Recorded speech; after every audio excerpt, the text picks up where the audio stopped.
I'm gonna speak about the regional strategy that was behind for what Venezuela is suffering right now, because you may think that Venezuela is an isolated case, but it has a regional explanation. So the first thing I want to say is there are three ways in which Europe can contribute to end socialism and promote free markets in Latin America.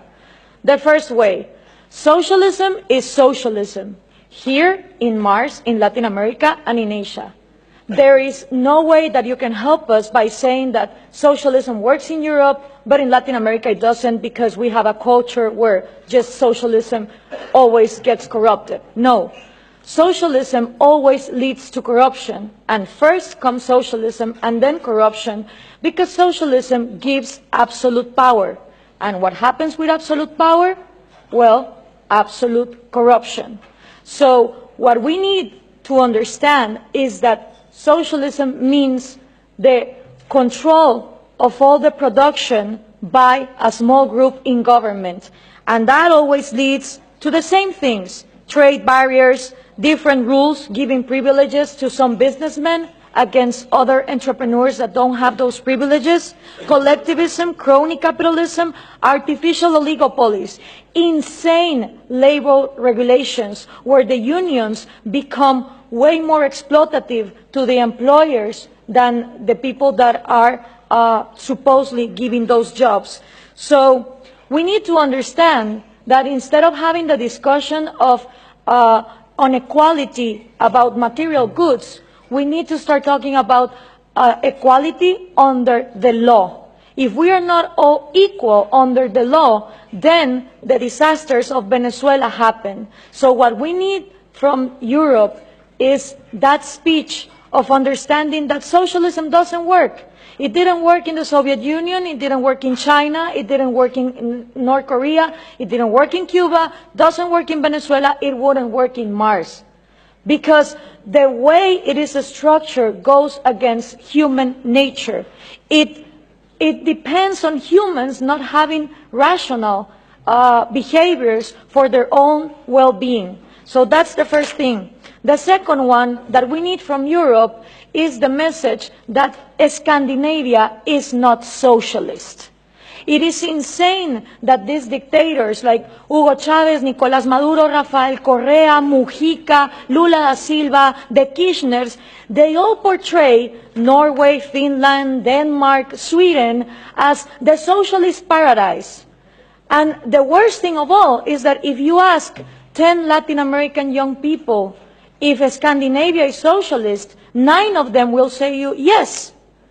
And there are a lot of things that we should copy from Scandinavia, but socialism is not one of them. Scandinavia is always ranking on the top of the Index of Economic Freedom and Human Liberty that the Cato Institute is now measuring. So if there's one thing that we should copy from Scandinavia, is property rights. It would be absolutely out of this planet to think that a Swedish major will wake up one morning and say, expropriate, nationalize your house. That just doesn't happen. So it is absolutely absurd that countries in Latin America that are in the low ranking of economic freedom portray Scandinavia as examples of socialism. But you know why this happens? Because the mixing of information also comes from Europe. Why? Because there's also this obsession with giving us aid instead of giving us trade. And the thing with foreign aid coming from Europe is that it finances the Marxist ideas, the NGOs that are against free market and that are against property rights. Let me give you an example. Most of people in Finland and Norway have no idea that their taxes they pay go to foreign aid for a Guatemalan NGO that is led by an indigenous Marxist leader, Bernardo Caal, who uses that money to be against hydroelectric power. Being Norway one of the countries #1 in hydroelectric power, where no one would think to close down a hydroelectric industry, they give tax-paying money to people in Guatemala that close down hydroelectric power. So if we are obsessed with this foreign aid given to Marxist leaders that are against property rights, free market, and the Western way of life, then we're not gonna be able to prosper.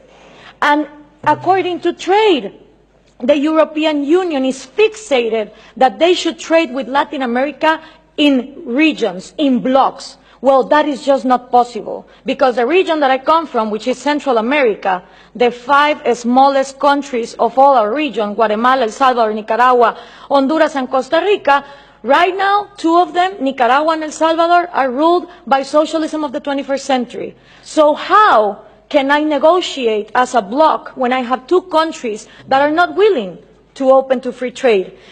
And for these 3 ways to work, you need to understand something about Latin America. I had 2 slides, 2 pictures, if we could put them on, please. The first thing is Latin America has always been ruled by dictators. Then Fidel Castro comes in, and he is successful in making a Marxist guerrilla. In the moment that Castro comes in and he makes a Marxist guerrilla, all the countries in Latin America start copying and pasting that model. You had Marxist guerrillas everywhere, Guatemala, Nicaragua, Peru, trying to do the same thing as Castro, financed by the Soviet Union and with the intelligence of Cuba. 1989 comes, the Soviet Union collapses, and the left Marxist wing of Latin America, the socialist sectors, they are in trouble, because now they don't have the money of the Soviet Union to keep on going with these violent guerrillas, but they still want to come to power. So what do? Well, Fidel Castro gathers together with Lula da Silva, and they form the first Forum of Sao Paulo. The Sao Paulo Forum is a parliament that every year gathers together to further on the socialist agenda. And they start working on 1990. In 1998, they put their first president, Hugo Chavez. And that was a relief for Cuba, because the money that the Soviet Union was lacking to give, the oil of Venezuela started giving. And now that the oil prices are coming down, they are hoping for Colombia to advance on the agenda to give FARC, the Marxist guerrilla drug dealer of Latin America, places in power. If this happens, we're going to have the first narco-socialist government, which will mean that the money of drugs, it's infinite. It doesn't depend on the market like oil, and then you have another socialism of maybe the 22nd century. So what we need to understand is this regional strategy is not only put in place in Venezuela, it has been put in place and tested in Brazil, Argentina, Chile, Uruguay, Nicaragua, El Salvador. And the places where they haven't governed, they have people who are waiting to come to power. When we understand this, we also understand that when the Berlin Wall fell, and communism was a thing of the past, in Latin America, we voted for the so-called neoliberal governments, the right-wing presidents that were going to open the market. These people gathered together in the Washington Consensus, and they promised that they would give us free market. What did they do? They privatized everything. They privatized electricity, trains, radio stations, but they didn't liberalize them. They gave them as oligopolies and monopolies to their peers, and this created crony capitalism. But for most of the population, the one to blame was free market. I don't know if we can now put the picture, please. For the people, what is needed to be blamed is free market, when free market has never existed in Latin America. So it's always blaming the government, but expecting more government to come in and solve the problem, like this picture shows here. So what happened then? People started voting for socialism of the 21st century because they were going to, fix the mess that this crony capitalists did in the 90s. Venezuela was going to be the promised land.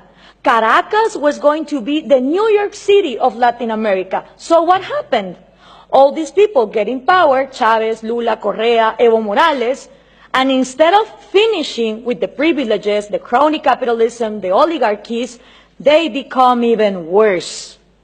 So why is this good news to us? Because people in Latin America don't know what to do. They tried with the right wing, and they think that too much of a free market failed, and then they tried for socialism of the 21st century, and it turns out that it didn't end poverty, it multiplied it.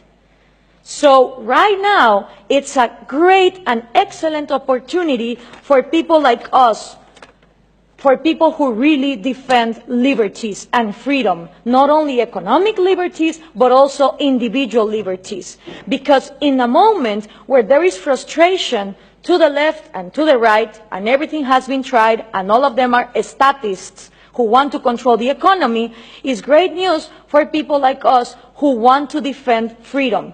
The examples given here from different regions of the planet demonstrate that freedom works. So what we need to input from Europe to Latin America is the right messages. Those messages include that Scandinavia is not socialist, that we need trade more than aid, and in order for institutions to follow up, it's not about material equality, it's about equality under the law and the rule of law. Thank you very much.